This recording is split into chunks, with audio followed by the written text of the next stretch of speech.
है। बढ़ती महंगाई के बीच उपभोक्ताओं को राहत, पेट्रोल डीजल के दामों में कमी आई है। 1 सितंबर के बाद फिर घटे पेट्रोल डीजल के दाम। पेट्रोल 16 पैसे आपको बता दें सस्ता हुआ है। 108 रुपये 19 पैसे प्रति लीटर पर पेट्रोल आया। डीजल के दामों में भी 16 पैसे की गिरावट हुई है। डीजल प्रति लीटर 97 रुपये 83 पैसे पर आया। स्पीड पेट्रोल भी 15 पैसे सस्ता हुआ है। स्पीड पेट्रोल प्रति लीटर 111 रुपये 26 पैसे पर आया। 108 रुपये 19 पैसे प्रति लीटर पर पेट्रोल आया। डीजल के दामों में भी प्रति लीटर 16 पैसे की गिरावट हुई है। और इसी खबर पर अधिक अपडेट के साथ हमारे संवाददाता बीके शर्मा फोन लाइन पर जुड़ चुके हैं। जी बीके, देखिए पेट्रोल और डीजल के दामों में गिरावट देखी गई है। स्पीड पेट्रोल भी 15 पैसे सस्ता हुआ है। क्या कुछ अपडेट इस खबर को लेकर?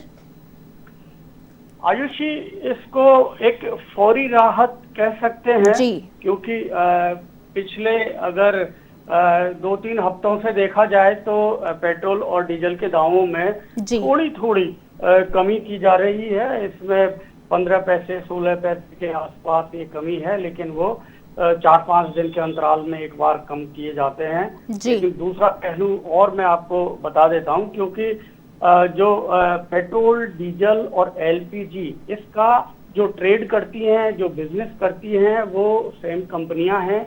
जैसे इंडियन ऑयल है, भारत पेट्रोलियम, हिंदुस्तान पेट्रोलियम, ये कंपनियां ही भारत सरकार के अधीन काम करती हैं और भारत सरकार की ही कंपनियां हैं। और ये ही कंपनियां एलपीजी का भी काम करती हैं, यही पेट्रोल डीजल का।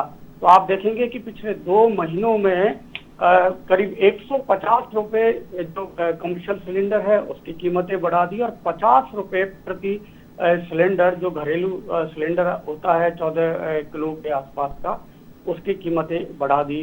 तो आप ये देखिए 2 महीने में आपने 200 रुपए बढ़ा दिए एलपीजी पर अब पेट्रोल और डीजल पर 15 पैसे 10 पैसे इस तरह से आप कुछ दिनों के अंतराल में कम करते हैं।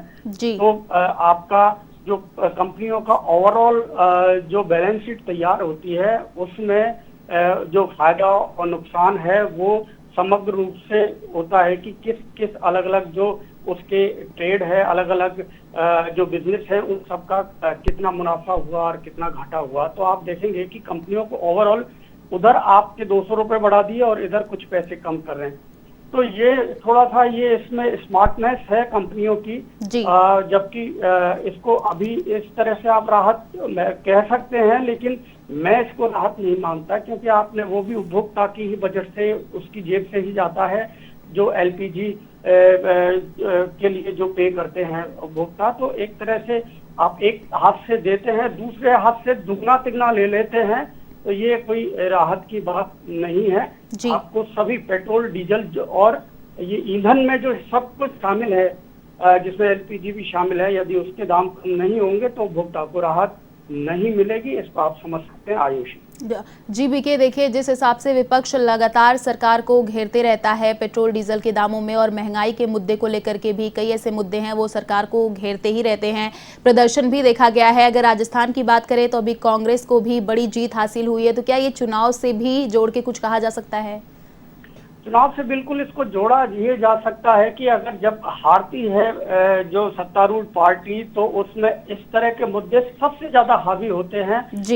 लेकिन ये क्योंकि पंचायत स्तर के और जिला स्तर के चुनाव हैं, इनमें बहुत सारी दूसरी चीजें ज्यादा मायने रखती हैं, जिसमें जातिगत गणित होता है, वहाँ लोकल जो इश्यूज हैं उनको लेकर और उस तरह की चीजें ज्यादा इसमें, ये जो राष्ट्रीय मुद्दे हैं इस तरह के, ये ज्यादा इसमें प्रभावशाली नहीं रहते। लेकिन फिर भी कांग्रेस की बात करें तो कांग्रेस या जहां भी जिस भी केंद्र सरकार के जो विपक्ष में, जहां भी जिस स्टेट्स में जो पार्टियां हैं, दूसरे दलों के भी सरकारें हैं, तो वहां पर बीजेपी जो केंद्र में सरकार है उसके खिलाफ कोई बड़ा मुद्दा, बड़ा आंदोलन खड़ा अभी तक विपक्ष नहीं कर पाया है।